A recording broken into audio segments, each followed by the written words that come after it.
네, 안녕하세요. 네, 저는 교실에서 평화포럼의 활용사례 발표를 맡은 금호고등학교 김민정입니다. 네, 발표 순서는요.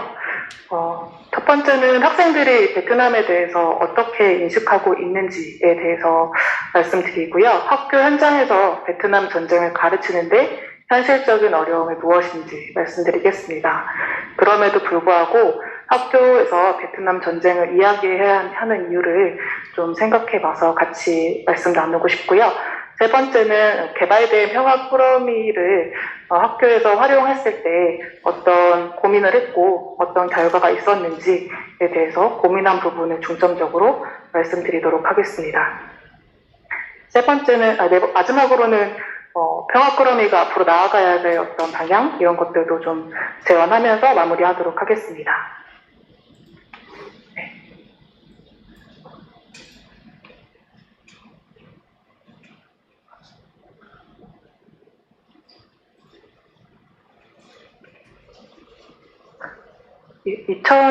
첫 번째로 학생들이 베트남 인식과 베트남에 대해서 어떻게 인식하고 있는지를 말씀드리면요.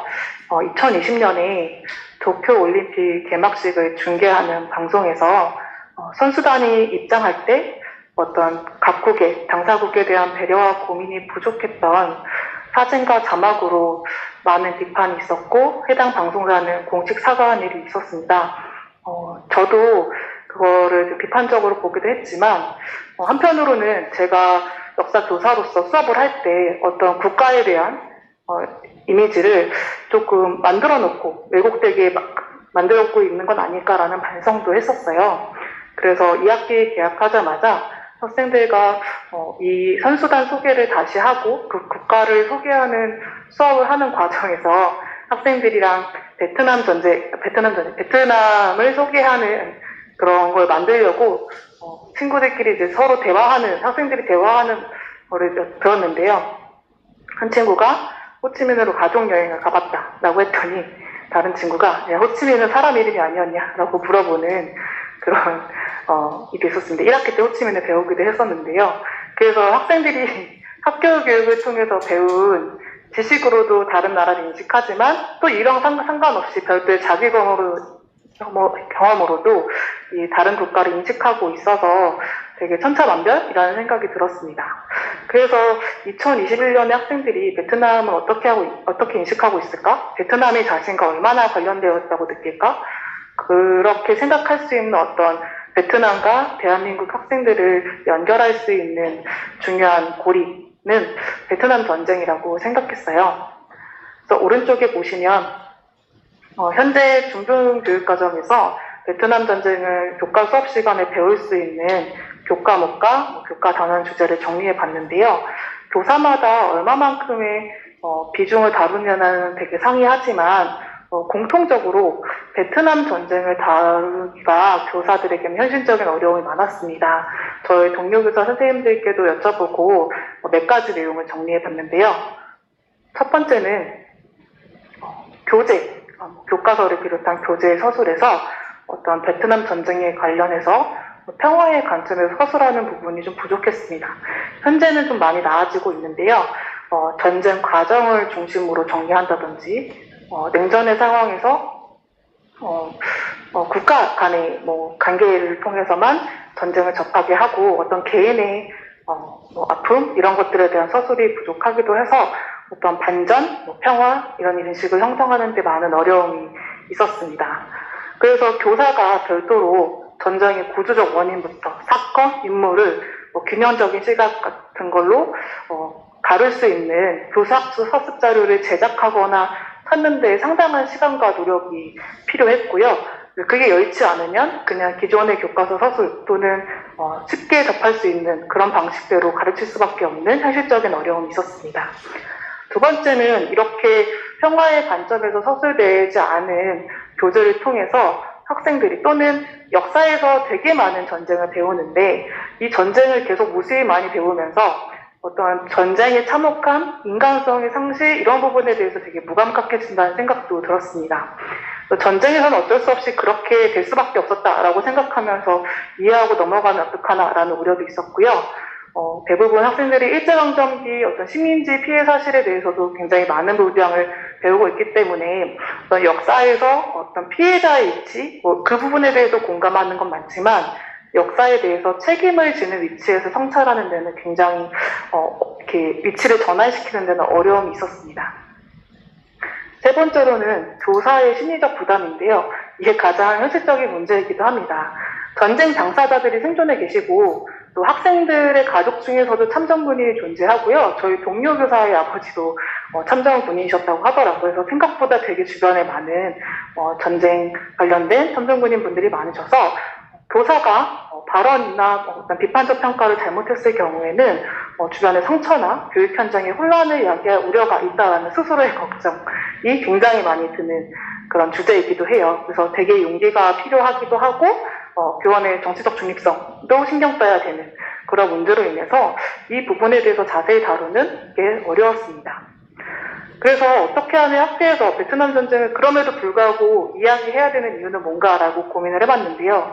이미 학생들은 학교에서 배우는 교육 내용뿐만 아니라 미디어를 통해서 또는 다양한 루트를 통해서 자신의 기준으로 사건을 인식하고 있습니다. 최근에는 동영상 플랫폼의 알고리즘 추천으로 인해서 자신이 알고 있는 것, 자신의 신념과 지식을 강화하는 방식의 확증 편향의 경향성이 점점 커지고 있어요. 학생들도 그렇거든요. 그리고 코로나19로 인해서 다른 사람과 만나서 다른 생각을 나누는 소통의 기회도 점점 감소하고 있습니다. 그래서 이랬을 때 학교 교육에서, 학교 역사 교육에서는 뭔가 다양한 사람의 이야기를 통해서 다양한 관점을 기를 수 있고 이런 것들을 같이 이야기 나눌 수 있는 그런 주제를 다루어야 학생들이 이제 세상을 살아나가는데 되게 필요한 기술 또는 태도라고 생각했는데요.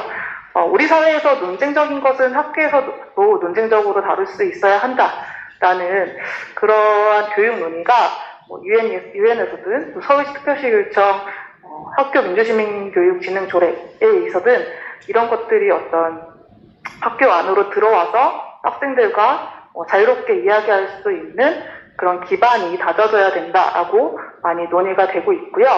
이렇게 공식 기관의 제도화된 문서가 베트남 전쟁같이 기업 갈등을 겪고 있는 민감한 주제를 다루는 교사의 심리적 부담을 줄이면서도 학교 교육 활동의 어떤 전문성을 보장해주는 역할도 했습니다.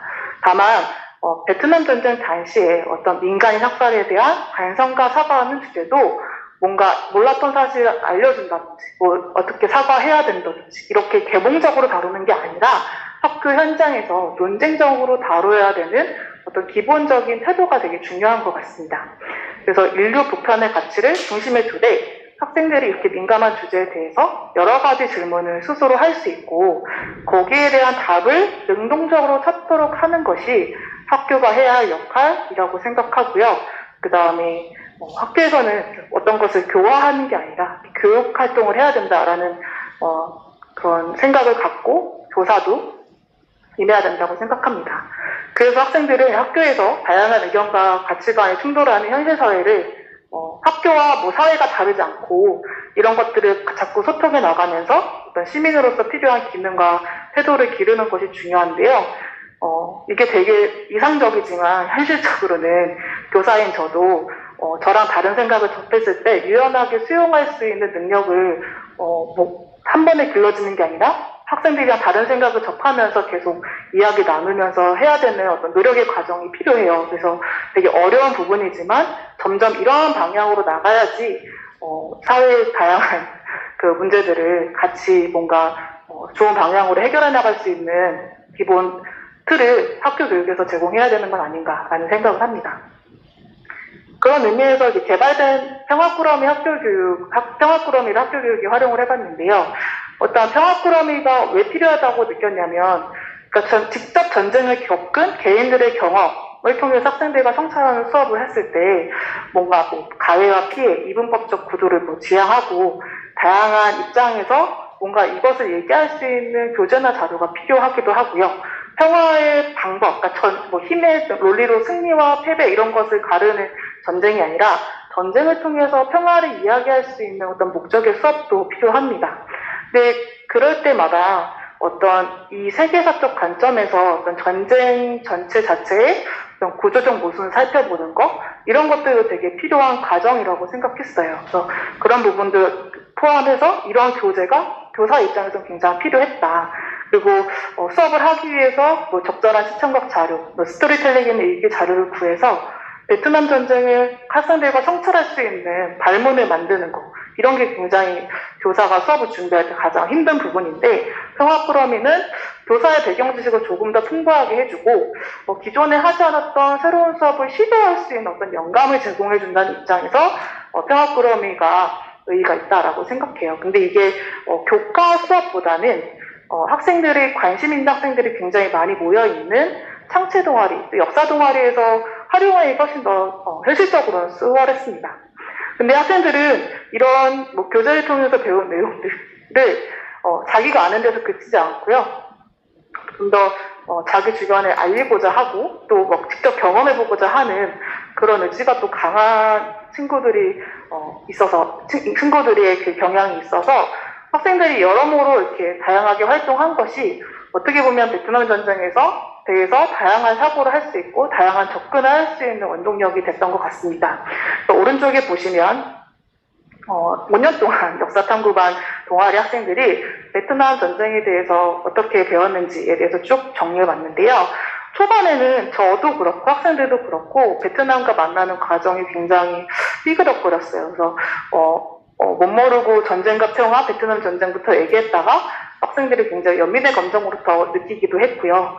그래서 굉장히 어려운 부분이 많았고, 그래서 많은 반성 끝에 공부를 통해서 이 내용들을 공부에 관한 과정이 중요하다는 것도 알았고, 그래서 다양한 방법과 다양한 책을 읽으면서 이 수업을 했습니다. 중간중간 평화꾸러미를 어떻게 활용했는지에 대해서 말씀드릴게요.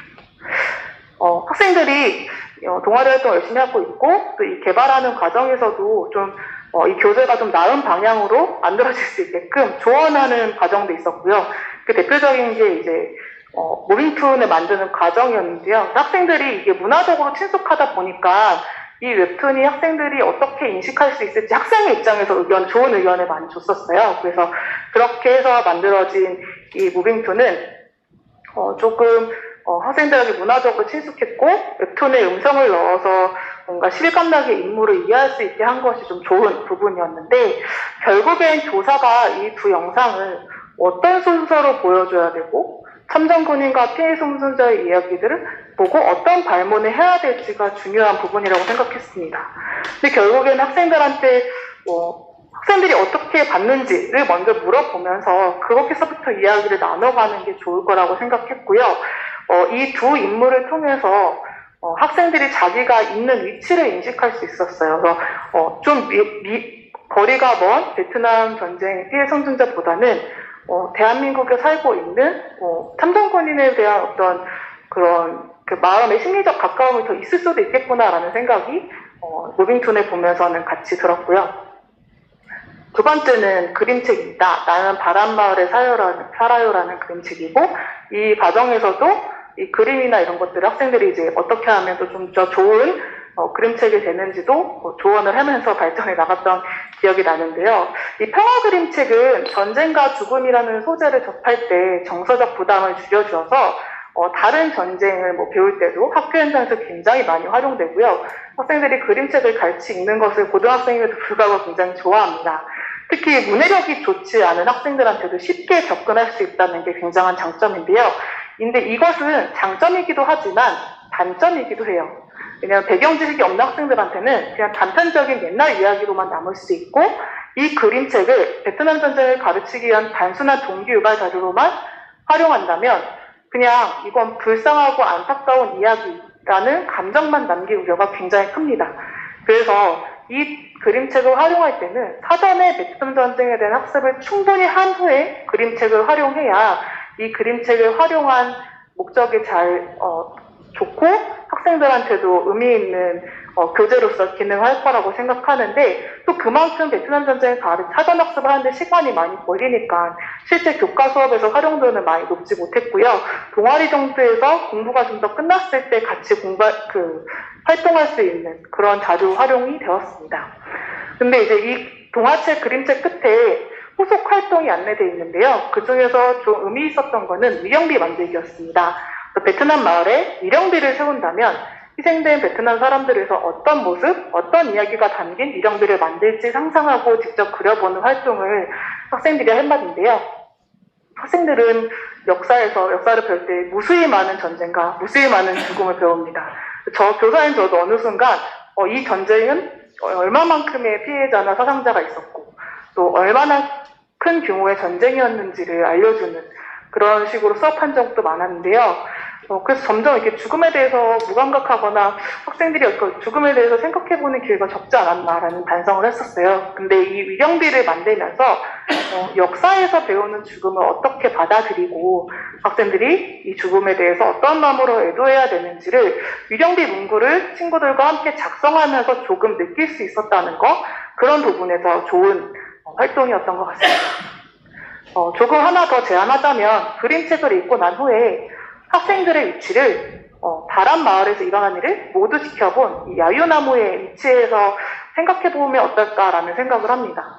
그러니까 그림책에서 나오는 주인공의 어떤 슬픈 사연에 공감하는 것도 되게 그림책의 좋은 효과이기도 하지만 학생들은 그 당사자가 아니기 때문에 역사의 현장에서 이 이야기를 지켜보고 있는 어떤 나무의 위치, 그 위치가 어쩌면 학생들의 위치와 더 가깝지 않을까? 적당한 거리두기를 하면서 학생들이 역사에 대해서 생각해 볼 수 있는 그런 질문을 던져보면 어떨까라는 생각도 해봤습니다. 세 번째는 유튜브로 만나는 평화 포럼이고요.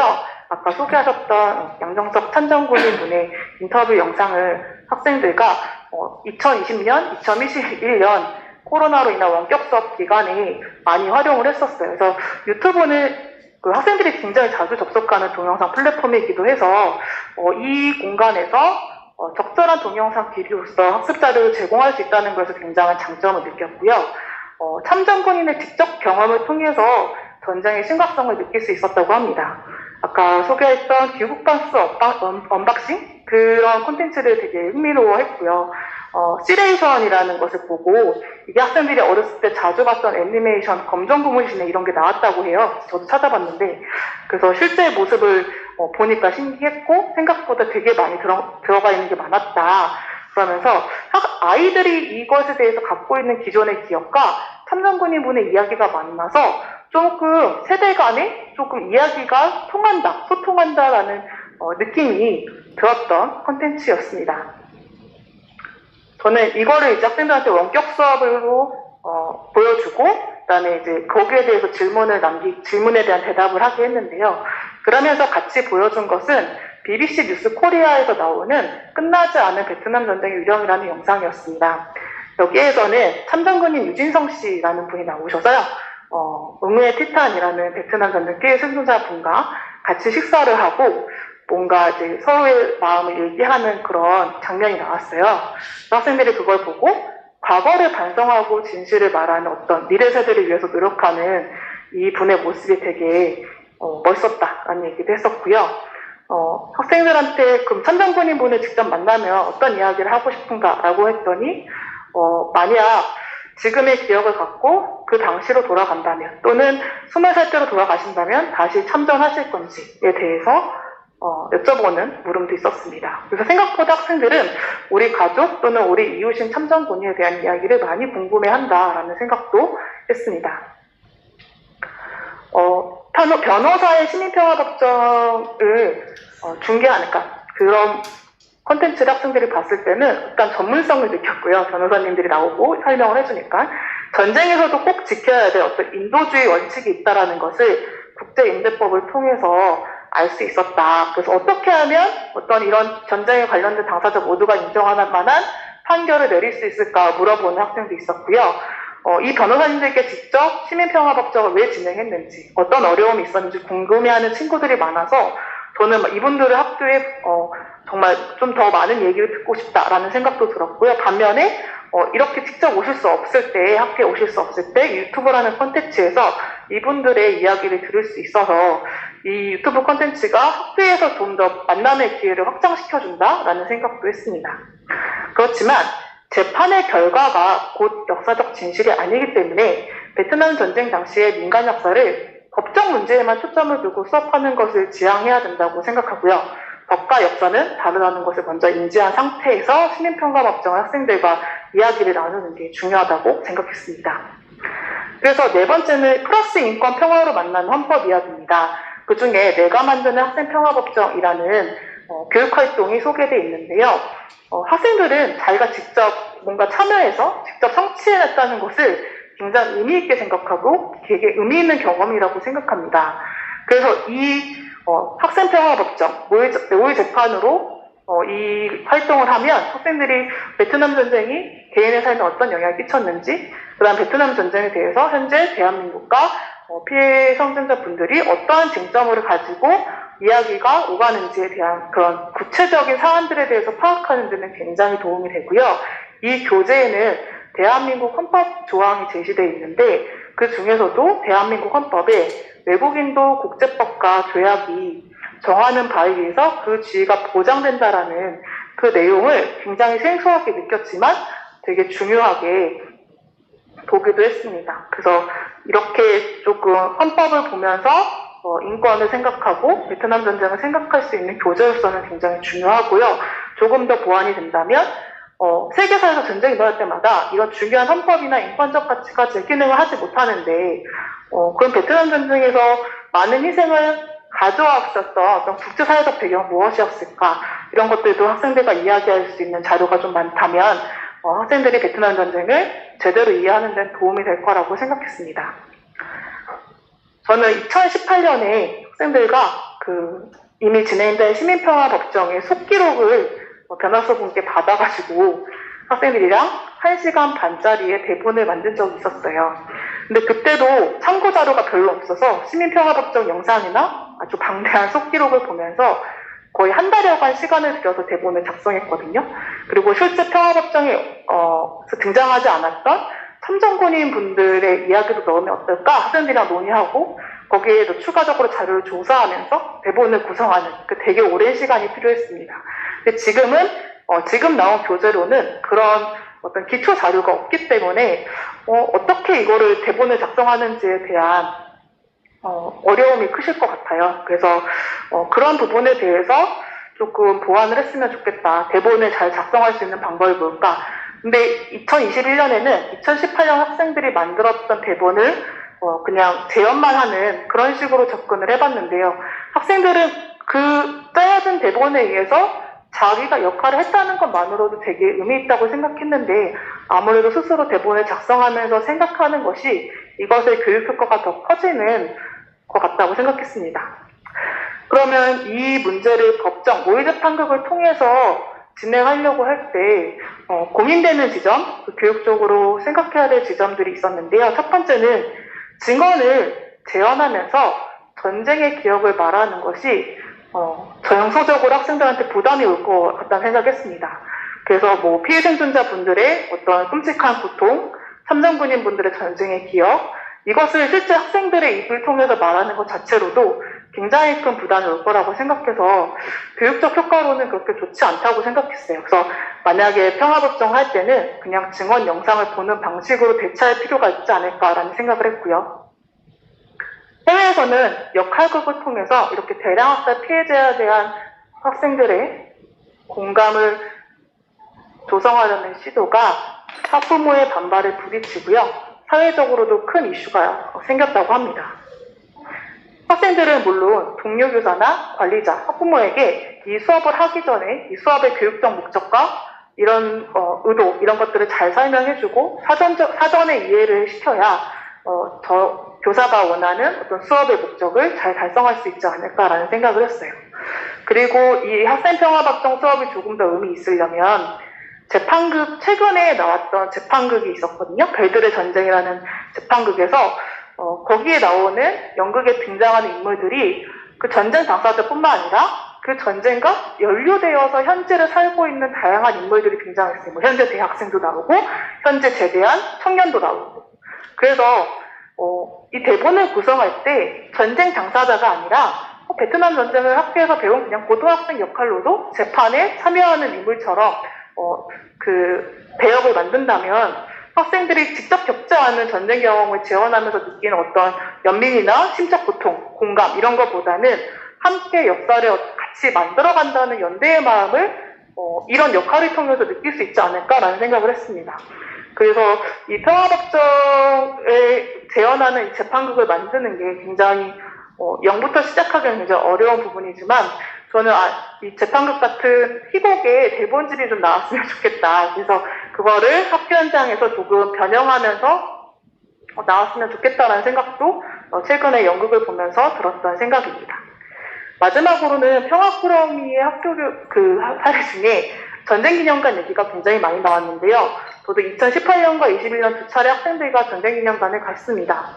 그 학생들이 전쟁기념관을 다 보고 난 다음에 2018년 시민평화법정의 판결에 대해서 알려줬어요. 그래서 이런 것들이 베트남 전쟁 참전이 홍보되는 공공시설에서 해외 파병에 관한 내용들을 민간 역사 사실도 같이 전시하면서 후세대에 전달하고 이걸 좀 현재화시켜서 구성원들이 인식하고 반복하지 않게 위한 노력을 계속할 수 있도록 하라는 이 판결이 있었다. 시민평화법정에서 이런 관점이 있는데 너희들이 전쟁기념관을 다 지켜보고 난 다음에 이 판결과 이 전쟁기념관의 전시 구성물을 보고 어떻게 생각이 드느냐. 그래서 어떤 자료를 누르면서 어떻게 베트남을 파병해야 된다는 파병의 역사를 알릴 수 있을까라는 그런 학생들한테 질문을 했더니 학생은 파병을 했던 사실뿐만 아니라 파병 전의 과정을 좀 이 전시를 통해서 알 수 있었으면 좋겠다. 그리고 당시의 군인들의 모습을 보여주는 것도 굉장히 중요한 자료지만 마치 국군의 업적만을 기리는 그 장소 같다는 느낌이 들었다. 그래서 민간인 피해라든지 전시에 인권 유린된 부분이 없었는지에 대해서도 동시에 얘기해주면 좋을 것 같다라는 얘기도 했고요.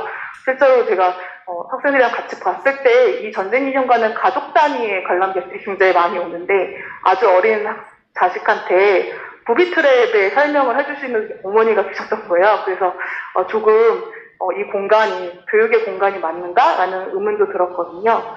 그래서 전쟁기념관을 가다라는 교재 내용을 먼저는 못 받고 기념관 갔다 와서 학생들한테 읽어보라고 했어요. 그래서 너네들이 봤던 관람 내용과 이 책의 내용 중에 뭔가 전시 이해에 도움이 되는 부분이 있었나라고 했던 부분에 대해서는 그 부분이 되게 좋았다고 합니다. 저마다 자신의 전쟁을 가지고 있다라는 서술 부분이 이 교재에서 굉장히 좋았고 베트남으로 인해서 전쟁의 고통을 겪고 있는 사람들이 어느 한 집단에 국한되지 않는다.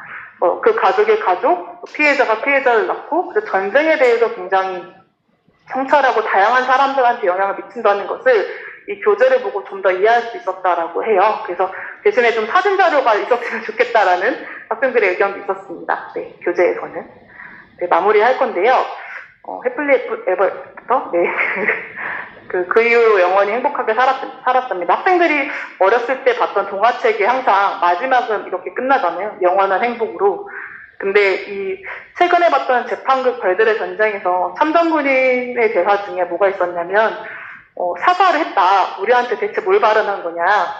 사과를 해서 나는 이제 마음의 짐을 내려놓고 싶다. 그러니까 당사자는 원치 않는데 내가 사과를 하는 행위가 중요하고 그래서 나는 마음의 짐을 내려놓고 싶다. 그래서 그런 약간 용서를 막 강요하는 그런 느낌의 장면이 있었어요. 그래서 학교에서도 베트남 전쟁을 다룰 때 뭔가 우리가 뭐 성찰하거나 사과하거나 용서를 받는 것에 대해서 자꾸 집중해서 가르치면 안 되겠다는 생각이 들었고 학생들에게는 뭔가 다른 나라의 지금 전쟁, 다른 사람의 죽음에 대해서 무감각해지지 않는 평화 감수성을 키우는 게 중요하다라는 생각을 했었습니다.